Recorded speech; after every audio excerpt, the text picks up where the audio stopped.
My name is Margaret, I'm 62 years old, and for most of my life I believed that quietness was my virtue. I wasn't the child who demanded attention. I wasn't the sibling who made noise or stirred storms. I was the one who watched, who listened, who remembered. And for decades, the world rewarded me for that stillness. I built a steady career as an archivist. I raised 2 children who now tease me for labeling my refrigerator shelves. And I spent my weekends retreating to the one place that never changed, our family cabin nestled deep in the pines on the edge of Willow Lake. That cabin wasn't extravagant. It creaked in the winter and smelled permanently of cedar and old books. But it was the last true remnant of my parents, 2 people who worked themselves raw to leave something that would outlast them. My father used to say, land is memory. Buildings can be rebuilt, but land remembers us. I never took that lightly. My sister, Elaine, did. She and I have always been 2 ends of the same thread. She's 5 years younger, sharper-tongued, quicker to panic, and perpetually chasing the feeling of being one step ahead. Growing up, she considered the cabin a burden, too remote, too plain, too quiet. But I cherished it in the way some people cherish wedding rings or old letters. It grounded me. For years, I assumed that Elaine's disinterest was harmless. She rarely visited the cabin, rarely asked about it. So when I didn't hear from her for a couple of weeks in early spring, I didn't think anything of it. I simply packed my small overnight bag, prepared my thermos of tea, and drove up the winding mountain road, expecting the same soft welcome the cabin always offered. But life, particularly family life, has a way of bending when you least expect it. The change didn't come from Elaine. It didn't come from a phone call or a conversation. It came from a real estate listing. Late one evening, scrolling absent-mindedly while my tea cooled beside me, I stumbled across a familiar photograph. The angle was unmistakable, the cabin porch, taken at sunset, washed in that honey-gold glow you only see around Willow Lake. At first, I thought someone had posted a nostalgic article. But then I read the listing title. Rustic 1950s Cabin, Recently Sold. My chest tightened. My pulse hammered. I clicked the listing, hands trembling. There it was, a full property description, sale price, closing date. I stared at the screen, unable to breathe. Elaine hadn't told me she was even considering selling the cabin. Not once. Not a hint, not a whisper, not an argument. And yet, apparently, according to the listing, a listing viewed by hundreds of strangers, the sale was closed. Completed. Done. But that wasn't the part that broke me. The part that broke me was the note at the bottom. Sellers, Margaret Thompson and Elaine Porter. My name. My consent. My supposed agreement. A lie. A cold, calculated lie. I sat there in the dim light of my living room, listening to the quiet hum of the refrigerator, feeling something ancient crack inside me. The kind of break that doesn't shatter, it deepens. I didn't know everything yet, but I knew enough. Something was very, very wrong. And I intended to find out exactly what. The next morning, the truth arrived in the form of a voicemail from an unfamiliar law office, asking for clarification about my part in the sale. I replayed that voicemail 3 times before calling the number back. My hands were steady, surprisingly so, but my breath felt thin, stretched tight under my ribs. The secretary connected me to a man who introduced himself as Thomas LeBeau, counsel for the buyer of the cabin. I'm reaching out, he said, because some of the documentation seems inconsistent. My heart thumped, slow and heavy. What kind of inconsistencies? I asked. There was a pause. Paper rustling. Well, your signature, Ms. Thompson. He said it delicately, as though cushioning a blow. But the blow landed anyway. I straightened in my chair, the world narrowing to the sound of his voice and the faint hum of the phone line. I never signed anything, I said. I didn't even know the cabin was being sold. Another pause. This one longer. More pointed. I see, he murmured. Then I think it's important you look at the documents. He emailed me the full packet within minutes. When I opened the PDF, I expected to see some sloppy imitation, something half-hearted. But what stared back at me was worse. My name, written in a strangely careful script. Letters shaped like mine but arranged with the stiffness of someone tracing what they didn't understand. A forgery. An actual, deliberate forgery. Elaine had copied my signature well enough to fool a rushed broker, maybe even a surface-level check.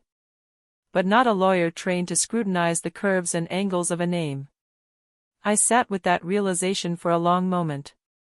Not angry yet. Not devastated. Just profoundly, deeply disappointed. Elaine and I had weathered our differences over the years, but I had never believed she was capable of something like this. I scrolled through the sale terms: quick closing, discounted price, waived inspections. A rush job.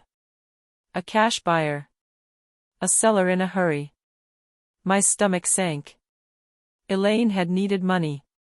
Not want, need.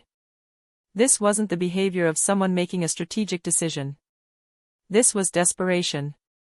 And desperation can turn people into shadows of themselves. But forging my signature crossed a line so sharp it practically hummed. She hadn't just betrayed our parents' legacy, she had violated my trust, my legal rights, and the last place that felt wholly mine. I took a slow breath, listening to the rain beginning to tap softly against my window. When I called Elaine that afternoon, she didn't pick up. When I texted her, the message stayed unread. When I emailed her, nothing bounced back, but nothing responded. Instead, 2 hours later, my cousin Margaret, yes, she shares my name, called me in a panic saying, "Elaine told us you agreed to the sale. She said you wanted the money for future medical costs. We thought it was strange you didn't mention it." I closed my eyes. Elaine hadn't just sold the cabin. She'd built an entire lie around my silence. A convenient narrative where I was complicit, informed, participating. A narrative where I no longer had a voice. But she had made one fatal mistake, one she didn't realize yet. She assumed the sale meant the matter was over. But nothing was over. Not even close. Because buried in those documents was a tiny line I almost missed. Something that, once I fully understood it, would turn the entire situation upside down. I spent that evening sitting at my dining room table, the documents spread before me like evidence in a quiet trial. Rain pattered in soft sheets outside, blurring the streetlights into watery halos. The kind of night that encourages introspection whether you want it or not.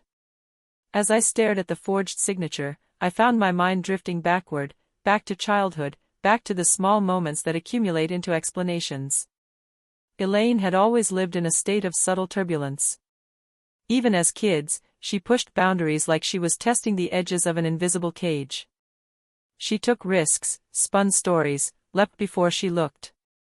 My parents called it restlessness, but I think even then they sensed something else, an ache in her for more than what we had. More attention, more control, more affirmation. I, on the other hand, found comfort in routines. I liked the solidity of facts, the quiet predictability of structure. I became the child they didn't have to worry about. Elaine became the one they kept a close eye on. After our mother died, Elaine spiraled for a time, impulsive spending, job hopping, relationships that burned out as quickly as they began. Meanwhile, I grieved in silence, pouring my energy into maintaining the cabin exactly as our parents had left it. I spent countless weekends sanding the porch, repairing shutters, replacing rotted steps. Elaine rarely visited. She said it made her sad. But the truth was simpler, responsibility bored her. And then last year, she remarried, a fast courtship, a whirlwind ceremony. Her new husband, Derek, had charm on the surface but hollowness behind the eyes. The kind of man who always seemed to be calculating the next angle. I suspect her need for cash had something to do with him. Or his debts. Or their latest impulsive venture. Still, none of that excused the forgery. I wasn't just hurt, I felt violated. Our parents had entrusted the cabin to both of us, believing we would protect it. Elaine had treated that trust like a bargaining chip. I thought about confronting her. Marching to her house. Demanding answers. But something held me back. My father used to warn, information first. Emotion second. He said it whenever money or contracts were involved. A farmer by trade, he had learned the hard way that acting too quickly can cost you land, and land, in his mind, was sacred. So I returned to the documents. To the fine print most people overlook but archivists like me dissect with surgical patience. That's when I found it, the details so small it nearly disappeared into the page margin. Parcel A, structure only. Parcel B, land, held separately under deed 1974 to 1130, in the sole name of Margaret Thompson. I froze. The cabin itself had been sold. But the land underneath, the soil, the trees, the lake frontage, the oldest heart of the property, was still mine. Still legally, completely mine. I sat back in my chair, a slow, stunned breath leaving my mouth. All these years, I had forgotten that our father separated the cabin from the land deed after major repairs. At the time, it was a bureaucratic convenience. But now, it was something else entirely. A turning point. A shift in the power Elaine believed she held. Because the cabin buyer might have purchased the building, but without the land, they owned nothing stable. Nothing permanent. They were tenants on my soil. And Elaine had no idea. The next morning, the buyer's lawyer called again, this time to ask if I wanted to discuss the status of the land rights. When I answered the call, my voice was calm. Almost too calm. The kind of calm that comes when clarity settles into place like a fresh snowfall. Ms. Thompson, Attorney LeBeau said, I believe we need to discuss your parcel. He explained that the buyer had assumed the cabin and the land were a single property. Elaine had presented them as such. But the legal documents, the ones no one bothered to read closely, told another story.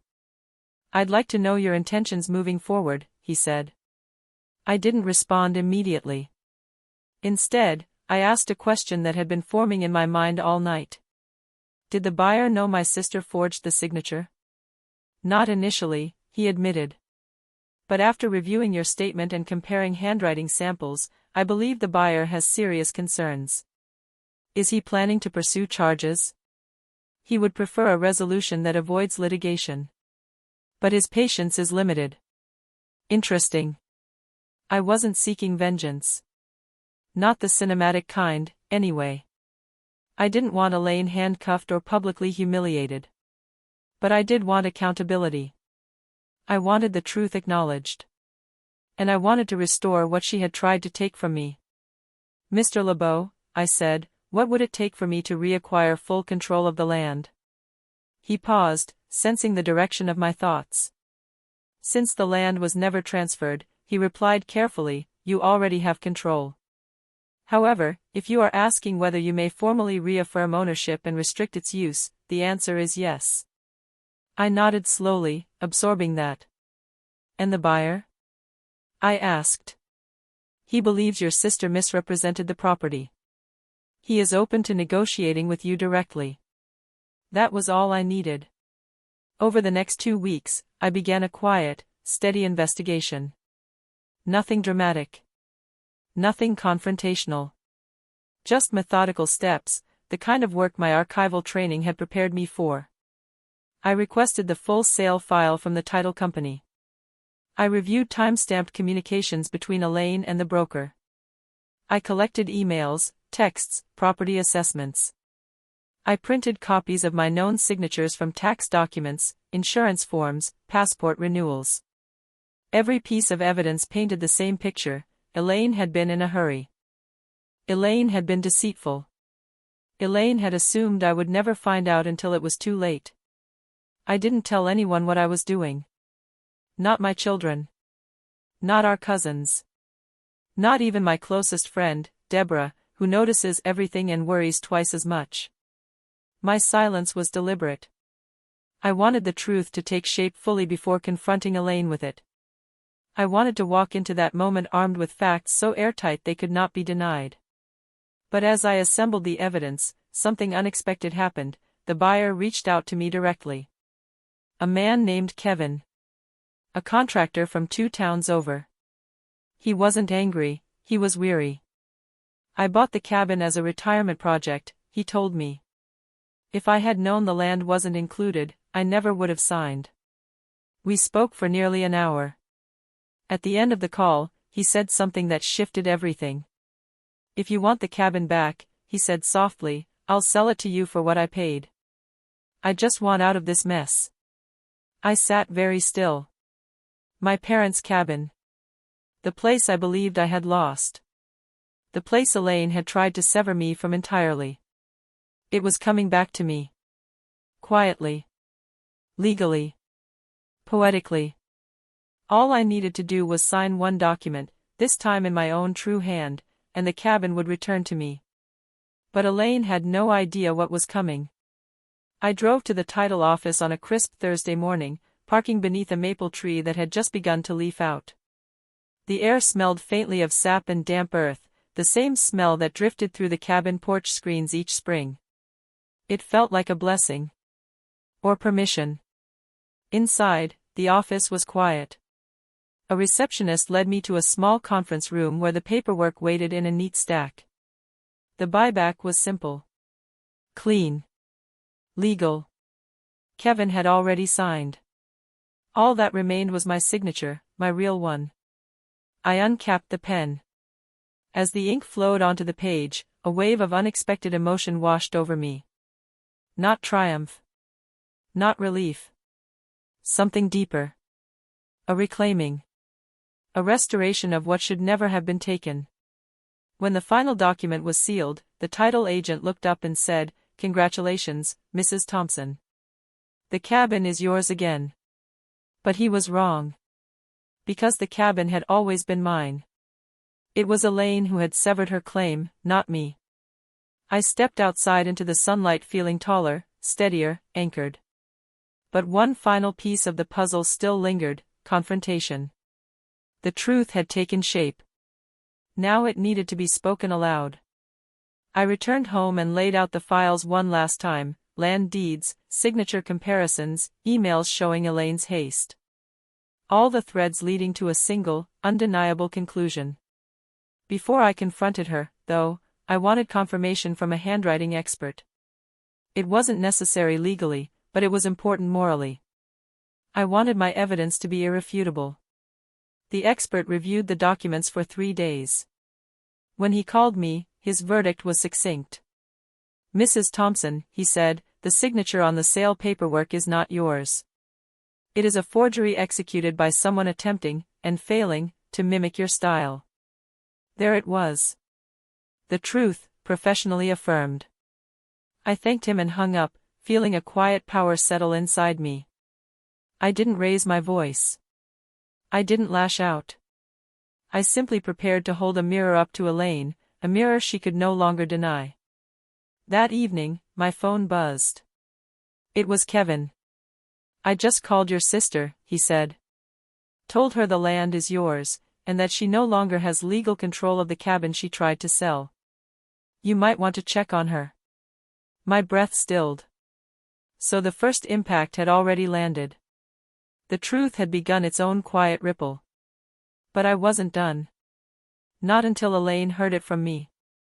When I knocked on her door that night, she opened it with red-rimmed eyes, and the first words out of her mouth were, "How much do you want to make this go away?" I stepped inside Elaine's living room slowly, deliberately. Her hands shook as she closed the door behind us. For once, she didn't try to fill the silence with explanations or excuses. She simply stood there, staring at me like a child caught with stolen candy, except this wasn't candy. This was a legal betrayal. "How much?" she repeated. "Just tell me the number." "I don't want your money," I said. Her shoulders sagged, but not in relief. In confusion. "Then what is this? Are you here to humiliate me? To take everything?" "No," I answered. "I'm here so you can hear the truth from my mouth, not the buyer's." I placed the thick folder of documents on her coffee table, spreading them out slowly, methodically, the forged signature, the deed separation, the expert analysis. Elaine, I said quietly, you didn't just sell the cabin. You sold the cabin under false pretenses. You forged my name. You lied to our family. And you tried to erase me from our parents' legacy. She flinched. That's not, I didn't mean, I just. You were desperate, I said. I understand that part. But desperation doesn't excuse deceit. And it certainly doesn't give you ownership of something that never belonged to you alone. Her breath hitched. Tears gathered, but I remained steady. The buyer now knows the land wasn't included. He knows you misrepresented the property. And as of this afternoon, the cabin has returned to me. Legally. Quietly. Permanently. Elaine covered her mouth with her hand. You bought it back, she whispered. Without telling me. I nodded once. Just as you sold it without telling me. Her eyes filled with a kind of grief I hadn't seen before, not grief for our parents, not grief for the cabin. It was grief for the control she had lost. For the narrative she no longer owned. She sank onto the couch, shoulders trembling. I was afraid to ask you, she said. I thought you'd say no. I thought you'd make it complicated.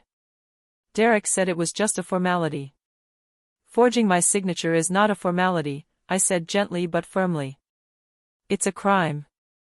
She winced. But I'm not pressing charges, I added. I'm giving you the chance to learn from this instead of being ruined by it. Her head snapped up, eyes wide. I don't want revenge, I said. I want boundaries. I want truth. And I want you to understand that I am not someone you can manipulate in silence. We sat there in heavy stillness.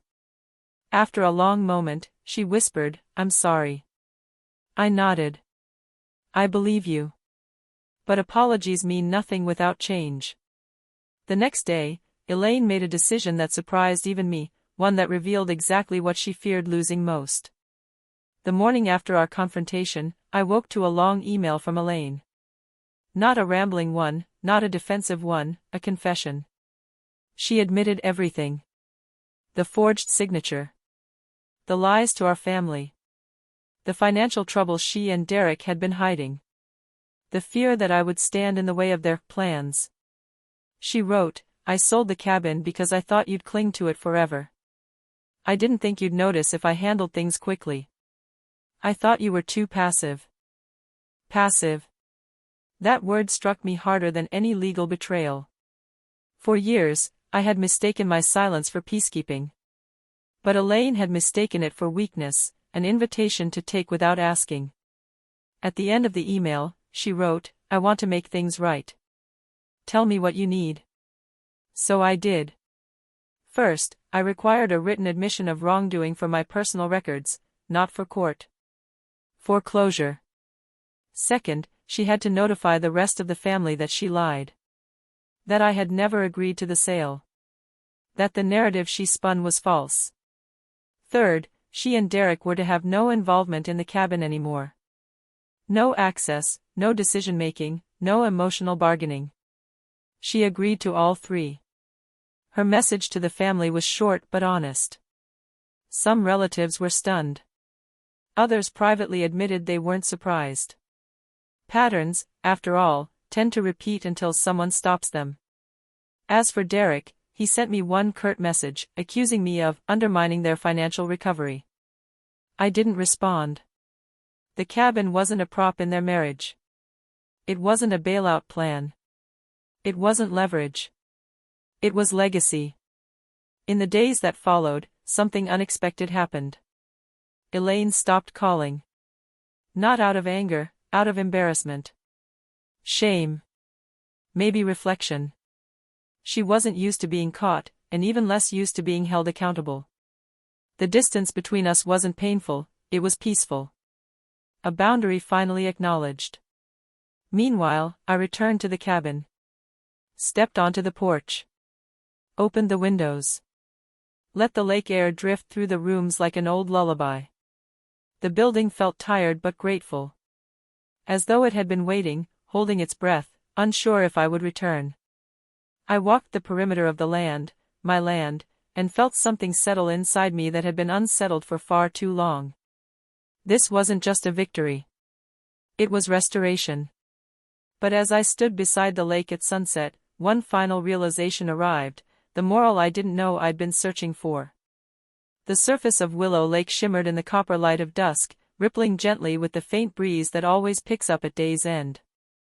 I sat on the old wooden bench my father built, tracing the grain with my fingertips. The cabin behind me settled with familiar pops and sighs, as though stretching after a long sleep. For the first time in weeks, I breathed deeply, a breath free of shock, anger, and the quiet ache of betrayal. As I watched the sun dip behind the treeline, I thought about Elaine. About the girl she had been and the woman she'd become. About the desperation that drove her to deception, and the fear that convinced her silence would protect her. But most of all, I thought about the way she underestimated me. My quietness had never been weakness. My stillness had never been surrender. It was strength waiting for purpose. Ethical revenge isn't dramatic. It isn't loud. It doesn't demand applause. It simply restores balance. It places truth where deceit once stood. It protects what should never have been endangered. I didn't destroy Elaine.